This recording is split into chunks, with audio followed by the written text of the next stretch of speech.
everybody, it's me, Laura, and today I'm back with the Three of Hearts. Well, no, it's not a card, it's actually Heart Ornament, so just to clarify, but I thought, hey, it sounded good, right? Anyways, we're bringing in some tinfoil here, and I use, I love my Dove chocolates, so I use a lot of them. Like, I go through a lot of those things. Like, I have a chocolate a day. Chocolate a day keeps the doctor away in my mind, so there you go. Anyways, I take a bunch of them, and I'm just putting them in one of my candy heart molds. And if you don't have any of these, I really suggest getting a few of them. They're nice to have. I love making these ornaments, and it really depends a lot upon using these heart molds when you can find them. So go look at your local craft stores. They have them in their, their candy and their cake section. You'll be able to find them. Anyways, I'm making a mold with all this tin foil in one. And usually what I do, because I've got a lot of these Dove chocolates, these little, I want to say these little tin foils are not exactly, they don't always go around the entire heart sometimes because the heart's kind of big. So I'll come in with a regular piece of tin foil. I'll kind of cut off a section of it and then wrap that all up in one, and then I'll just form up that heart as best I can. Now, once you get your heart all formed up and you have the edges, you can just kind of clean those up by pushing it against the tile. I bring in some scrap clay here, and you can use it, or I should say you can thin this out on a number 6 setting on your Atlas pasta machine and just completely cover the entire heart. I bring in my scissors and I start to snip off whatever excess I've got. Once I get that excess snipped off, and I take a lot off of here, you don't need to have much, just enough to cover the tinfoil heart completely. I even bring in my small, like, needlepoint little scissors and start using that to kind of trim it all up. Once you have that, though, all trimmed up, you can bring in your burnisher or even a knitting needle if you wish, and just start, you might say, forming up or I should say burnishing down, taking out the lines that are formed up when you bring the clay all together in one big mishmash that you that you can see here that I do. But I bring that in, I start burnishing it up, and then once I get that, kind of burnished down, sometimes I will also look for like uneven pockets on the back side of the heart, because sometimes it'll not be even. So I'll add in a little bit of extra clay here and there so it looks like it's an even kind of nice surface on the back side. All right, so I've burnished out the back side so it's nice and even, and now we're going to bring in a blend of my red to yellow, and this is a really nice blend, and I'm going to place this around on my heart with the nicest part of the blend on the front side. And then when you bring it around to the back side, try to make it so that that blend kind of evenly comes around. You're going to have little pucker areas, but that's okay, because once you get this kind of around and get it where you can get as much in towards the back side, cut off the extra with your scissors. Make sure you take off as much as possible without taking out too much. You want this to go around the back side onto the heart. And if you have little fold areas, that's okay. It's kind of a cute little added feature you get on this particular heart. Anyways, we're bringing that in. I'm cutting off the extra. And then once I get that extra cut off, you're going to just kind of fold it down onto the back side of that heart. Make sure it's kind of nice and even. I had a couple of little bubbles, air pockets in the top part. I popped those and just kind of burnished them down just slightly. On the back side, though, this is the thing. When we get to that back side, I've got to figure out how am I going to cover this over. So I need to make sure I get this all evened out. Bring in your blade, take off any extra, extra bumps or areas on this. Make this as smooth as possible, because what we're going to do is we're going to bring in some magenta-like clay plus our knitting needles, because we need to make our hole in the top. And so I start with my needle tool, but then I also come in with my knitting needle to make a little bit more of a deeper hole in that heart. And then I do it also on the bottom point. Once I have that done, though, just like I said, I'm also going to be bringing in jewelry, and I'm going to be bringing in my cutter along with this maroon type clay. Now this maroon clay has been rolled out on a number 4 setting on my Atlas pasta machine, and once I got that heart cut out, we're going to try and lift this up using our blade, kind of do that scissor action because to make sure that then the heart will not deform that much at all. And then once you have the edges kind of brought, kind of patted down, if you will, go to the back side of this heart, the other heart with the red yellow, and place it right over that ugly part on the back side of the heart. Now once you have that covered, this way then it completes it up where it's nice and it looks finished off, right? Anyway, from there you're going to go back to the front and we're going to start looking through our jewelry and pick out a piece that would work for the front side. Now I landed on this and I was like, I like that. And the reason why I liked it was like there was just a hint of that really dark blue flower in the middle of it. And then it had this silver and it really showed up so well against this red to yellow type blend. So I thought, yep, this is the one we're going to go with. I then started bringing in some segmented petal canes, and I thought, let's go ahead and use a few of those, along with maybe just a regular Skinner blend. I wasn't quite sure. I thought, let's just go ahead and see what we can do with these particular pieces and add them into the front side of the piece. Now, another part I'm going to be bringing in here is I'm going to bring in a black and white stack, and we're going to also use a little bit of checker in this heart. But really, at this point, I'm going to go ahead and I'm going to let you guys watch my hands talk as I put some of this heart together, and then we'll move on.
All right, so at this point, I decided to go ahead and bake the heart because it was just getting to be too much of an unmanageable thing when it comes to the unbaked clay.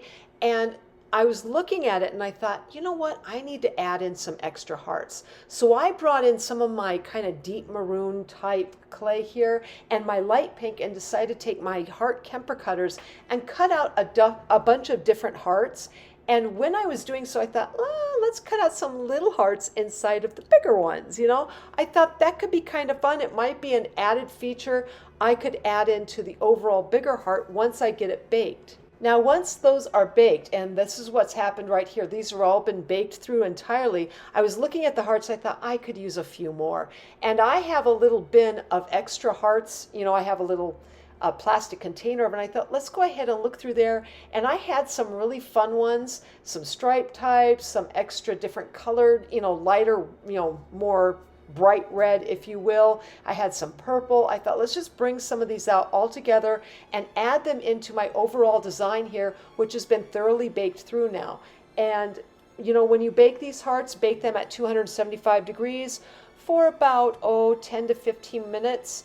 And that you might have to adjust that time depending upon where you live and your altitude, your climate, and so on.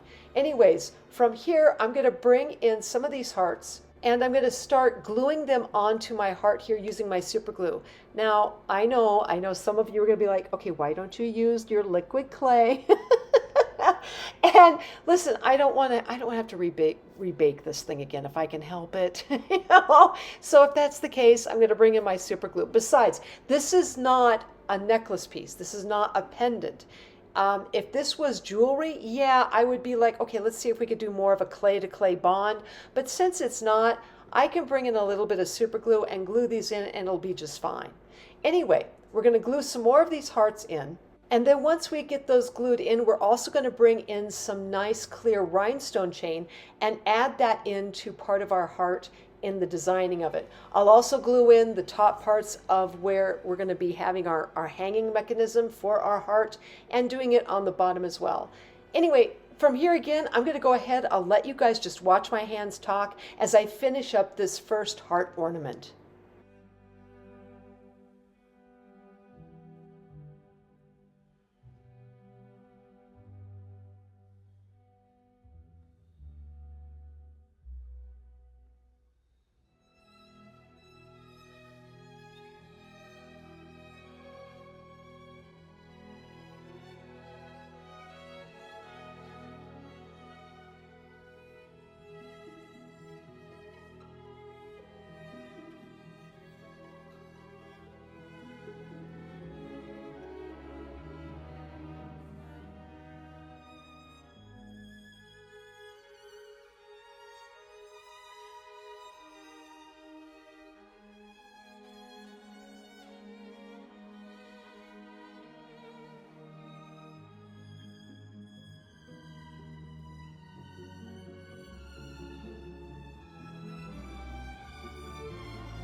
Okay, so our second heart is going to start out with this gray sheet here that has been rolled out on a number 4 setting on my Atlas pasta machine.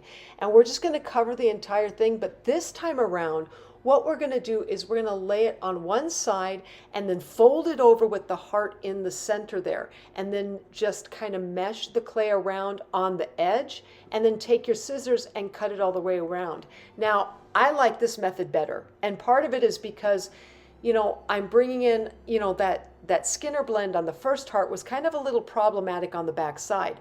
This way, if you have it just kind of come down over it, and because it was a Skinner blend, I didn't really have a great way to make it work. I guess I could have done it to a tilt on the side, but I thought, no, we're just gonna have to deal with how we did it. This way also gives you another choice on how you cover the heart, because now I don't have to worry about trying to burnish it down on one side and make it look all nice and even. It's already kind of like that because we folded it over with the heart right in the center, and the edge is, it's running right along the edge of the heart, so you're not going to really be looking at that as much anyway.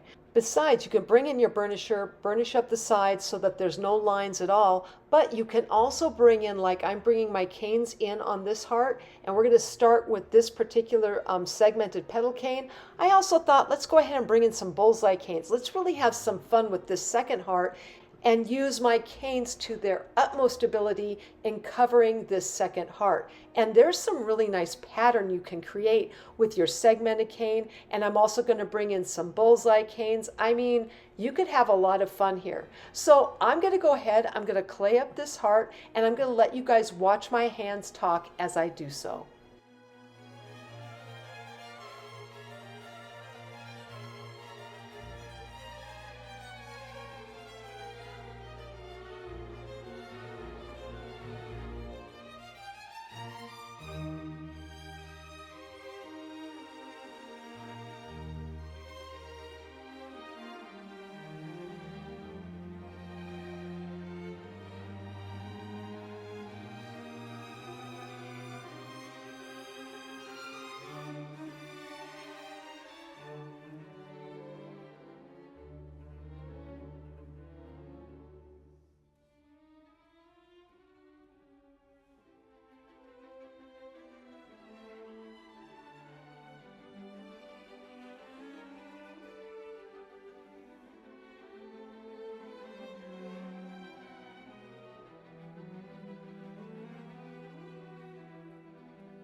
All right, so now that we've got most of this heart all clayed, actually it's completely clayed, we're going to bring in some gold metal rings I had left over in kind of a necklace piece. And it's just all these different sized rings. I thought this could be reused in a much better way. So I'm taking a few of these links out and I thought, let's embed this into the heart. I think it will look really just a lot better. I think it'll be a better use of this sort of thing too. I see these necklaces, I see these belts, they're built like this, and I'm like, yeah, okay. But I keep thinking, oh, how could I reuse that into a better piece? And right here, I'm just lifting up a few of the petals on the heart on the one side, and we'll just embed that larger circular piece into it. So just lightly bring it up and then place it in, place the smaller one just underneath it, and then push those petals back down onto the heart. And then if you want to, I just thought, why not mimic it on the other side? So I'm going to take a couple more of these links and place them into the heart as well. Now, once you have those gold metal pieces in place, I'm going to come in with some black clay here, and I'm going to create some small little tiny black balls, and I'm going to place them right at the indents there between the petals here. And once I get them in place, I'll bring in my knitting needles, create the little indent into those little black balls, and that way then I could place rhinestones into those areas later.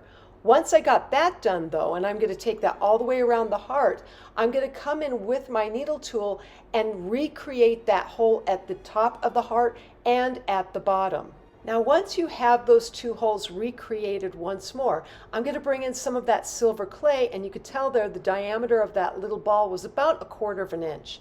I'm then going to bring in some silver eye pins, and then I've got some glass pearls that I have in different colors. This one was kind of a bit of a purple, and again, I'm going to bring in my liquid Sculpey. I'm going to place that right over the hole at the top of the heart. And then once I have that in place, I also bring in, and I had a little bit too much. So I was like, got to take a little bit off, Laura. And then I have a little bit of super glue then to place the gray ball, the little silver ball there, and then take the eye pin with the glass pearl on it and sink it into the top.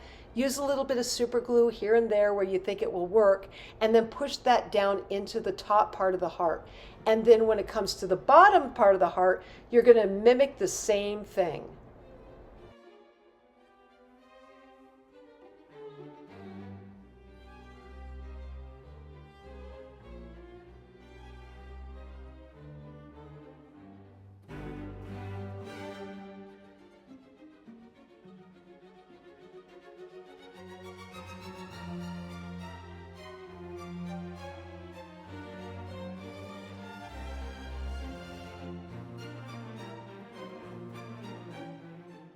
Now, once you have the glass pearls and those hanging mechanisms in the top of the heart and on the very bottom, I'm bringing in some silver wire. This is 22 gauge wire. I've got 3 pieces. I'm going to go ahead and twist them up together like I just did.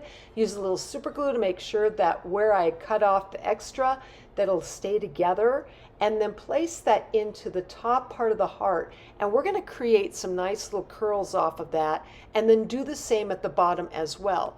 Once I have both of those put in place, take this heart and bake it at 275 degrees for about 7 to 10 minutes. And again, just remember to check where you live, your climate, your altitude, all that makes a difference in the time that you will need to bake this thing.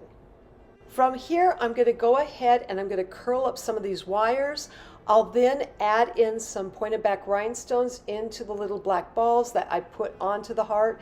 And then I'll add in my nice little tail to the bottom of the heart with some extra jewelry that I have. So from here, I'll just go ahead. I'll let you guys watch my hands talk one more time and enjoy this second heart as I finish it up.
Okay, so now we're going to create our third heart, and right away I decided to make the holes in the heart. So I just took my needle tool, poked it into that tin foil, and then I thinned out some of this maroon clay on the number 6 setting on my Atlas pasta machine and thought, let's do something just a little bit different. You know, out of the 3 hearts, this is my favorite one. I'm going to admit it, I like this one. And I think it was just because the process I went through in doing it, I love this. And why did I love it so much? It's because of this right here. I decided to bring in my Kyoker silkscreen, and this one was full of hearts. I thought this could be so much fun. And I'm using my white acrylic paint, and this is kind of the very, I want to say, a little bit runnier type. And it goes right down onto the clay. Here's the trick though. If you use this particular paint, this will dry really fast. So get the paint down and then take it up and throw it in your water bath right away. You don't want that paint to stay on that silk screen because you could ruin the silk screen.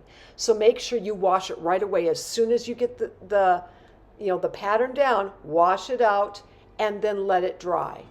And once you let it dry, and notice here I'm using my towel to kind of pat out the extra water in the screen itself. Once you let this dry though, you can come back in with that same silk screen, and I had extra space on top. I thought, let's continue this pattern because I might need to have a little bit more. So I'm bringing in my acrylic paint one more time, and I'm going to go right back over that same pattern, but just above it where it's going to be a continuous heart pattern all throughout on this piece of clay. Once the acrylic paint has dried on this piece of clay, you're going to take your blade and gently lift this up off the surface of your tile. And so you might have to just kind of jimmy that knife down underneath that piece of clay. It might be down pretty well.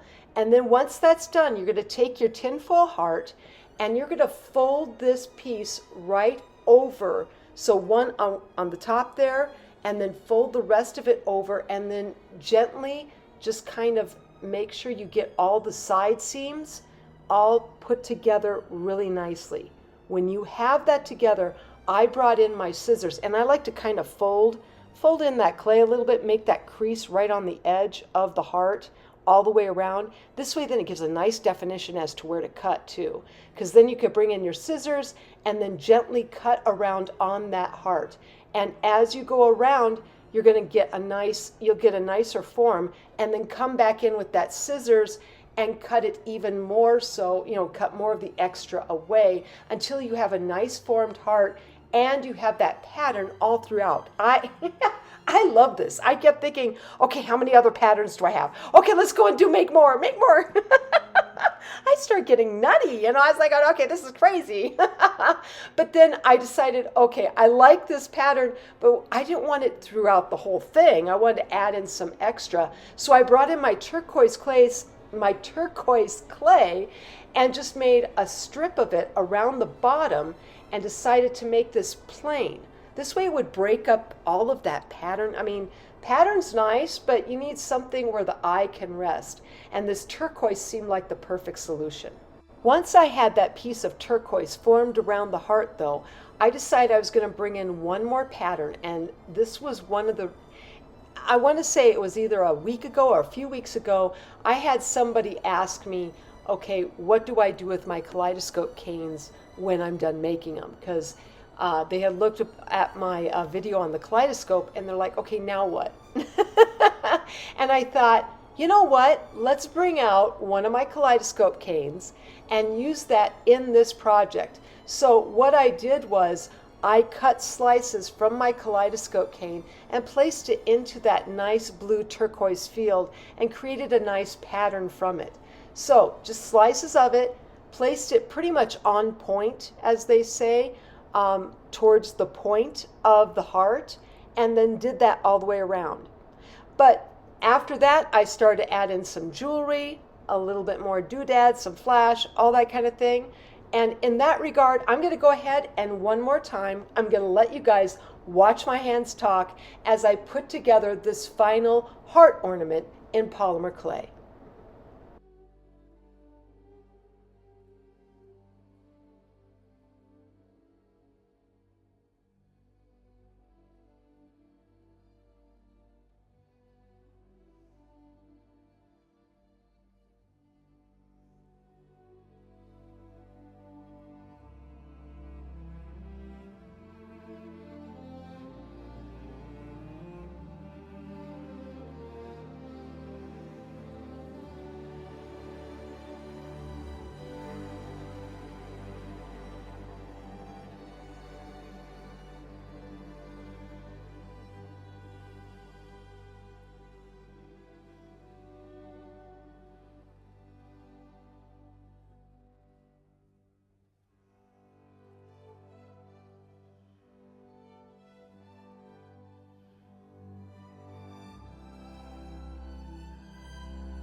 All right, so this is the end result of creating my 3 of hearts in polymer clay. Please use this for study and reference. And if you like this video, please like, subscribe, and leave me a comment. I'm always wondering what you're thinking. Otherwise, I am sending out my biggest hugs to each of you, and I hope you have a fantastic day.